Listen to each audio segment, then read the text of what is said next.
වන අලියෙකු පහර දීම නිසා තවත් එක් පුද්ගලයෙක් මරුට.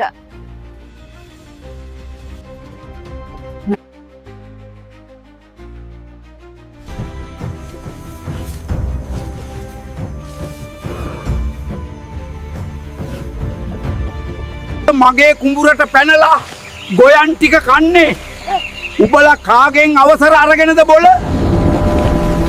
තොගේ කුඹුර වෙන්නේ කොහොමද මේක?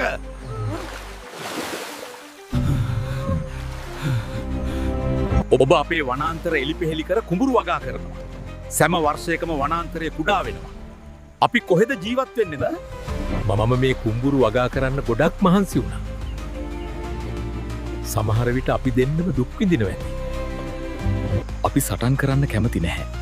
අපට ජීවත් වීමට ඉඩක් පමණයි අවශ්‍ය. අපේ වනාන්තර විනාශ කරන්න එපා. වන විනාශය හේතුවෙන් ශ්‍රී ලංකාවේ අලි මිනිස් ගැටුම වැඩි වෙමින් පවතී. සහජීවනය එකම විසඳුමයි.